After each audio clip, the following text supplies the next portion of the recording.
Si un jour quelqu'un demandait à MacArthur, parmi tous les actes de ta vie, lequel te rend le plus fier, il répondrait sans hésiter que, durant ces années-là, aux Philippines, il avait fauché tant de soldats japonais qu'on ne pourrait même plus les compter.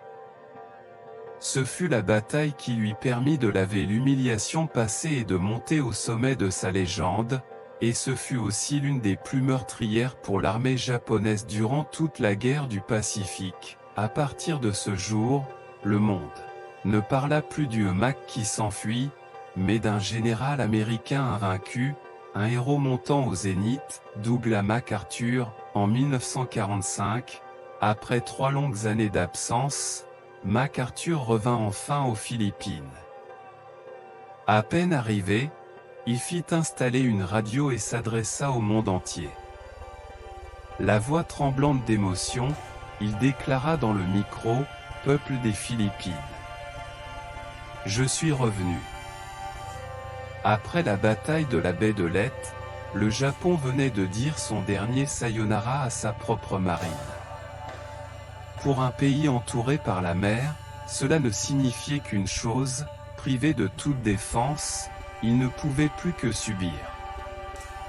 Ou hurler dans le vide, la baie de Leyte, plus vaste bataille navale de l'histoire, dernier duel des cuirassés, ultime affrontement de porte-avions, semblait auréolé de tous les superlatifs, et pourtant, malgré son ampleur, ce carnage légendaire ne fut qu'un prélude, une mise en bouche à la véritable tragédie, la seconde bataille des Philippines, celle qui allait devenir le cauchemar de l'armée japonaise. Et la guerre de vengeance de MacArthur. Lorsque le tristement célèbre tigre de Malaisie, le général Yamashita Tomoyuki, dut affronter le général américain que rien ne semblait pouvoir arrêter, on pouvait s'attendre au pire. 6 mois plus tôt, Yamashita avait pourtant soigneusement étudié les faiblesses américaines avec son état-major. Il avait même trouvé un point vital, l'artillerie américaine ne pouvait pas frapper certaines zones montagneuses. Avant même que la bataille de Leyte ne commence, Yamashita avait donc supplié le haut commandement japonais de lui permettre d'attirer les Américains dans le centre de l'île, hors de portée de leurs canons. Là, dans la jungle, il comptait les forcer à un combat frontal. Mais Tokyo se moqua de lui et rejeta son plan. Lorsque la flotte japonaise fut brisée et que les Américains débarquèrent à Leyte puis à Luçon, Yamashita comprit que tout était perdu. Sans marine, plus aucun ravitaillement ne pouvait atteindre les Philippines, et une armée de 300 000 hommes, affamés comme un seul ogre, dévorait chaque jour des quantités astronomiques de vivres. Pire encore, les Philippines, dépendantes du riz vietnamien, n'avaient presque rien à offrir aux troupes japonaises. Avant même qu'ils puissent réfléchir davantage, MacArthur encerclait déjà Leyte avec 100 000 soldats. Sous les bombardements terrestres, maritimes et aériens, les positions japonaises tombèrent l'une après l'autre. Les 60 000 défenseurs de Leyte furent presque entièrement anéantis. MacArthur saisit enfin l'instant qu'il attendait depuis son exil forcé, le moment de revenir et de tenir sa promesse, celle qu'il avait faite en quittant les Philippines, jurant de revenir. Coûte que coûte, le 10 décembre 1944, Yamashita ordonna aux survivants de fuir Leyte pour tenter de défendre Luçon. Le 30 décembre, les Américains proclamèrent officiellement la prise de Leyte. Dès lors, les États-Unis avaient un pied solidement ancré aux Philippines. Il ne leur restait plus qu'à les reconquérir île après île. MacArthur rassembla la 6e et la 8e armée, près de 280 000 hommes, une force écrasante. Yamashita en avait autant en nombre.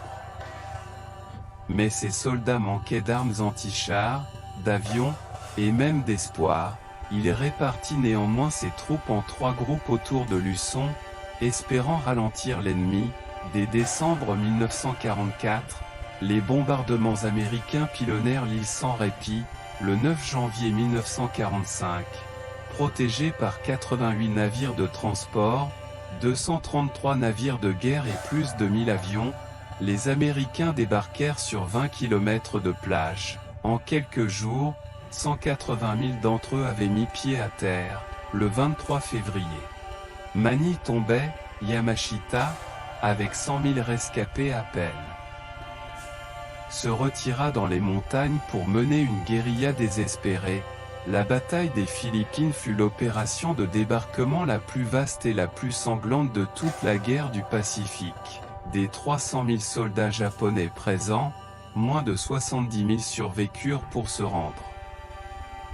La plupart ne moururent même pas au combat, sans nourriture, sans munitions, ils périrent de faim, de maladie, d'abandon, leurs fusils, privés de balles, ne leur servaient plus qu'à alimenter le feu.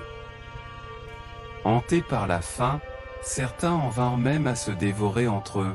Yamashita croyait que la jungle le protégerait, mais dès que ses soldats s'y enfoncèrent, ils découvrirent un enfer grouillant de serpents, d'insectes, de fièvre. En quelques jours, ils furent réduits à l'impuissance. Du débarquement américain allait en octobre 1944 jusqu'à l'été 1945, Yamashita et les restes brisés de son armée tinrent tant bien que mal, puis, épuisé, affamé, acculé, il finit par se rendre, il fut exécuté en Philippines, étranglé par ceux-là même qui l'avaient terrorisé. Le tigre de Malaisie acheva sa vie comme une ombre, écrasé par son propre destin, aux Philippines.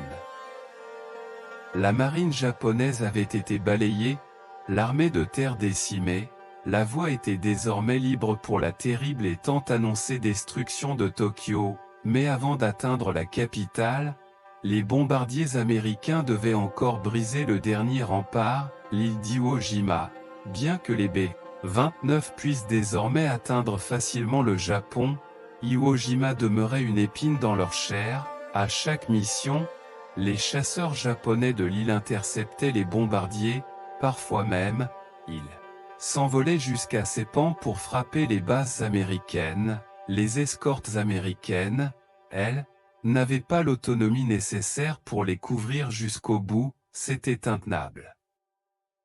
Bombarder Tokyo ne pouvait plus attendre, Roosevelt ordonna donc à l'armée et aux marines d'écraser cette dernière forteresse. La bataille d'Iwo Jima pouvait commencer.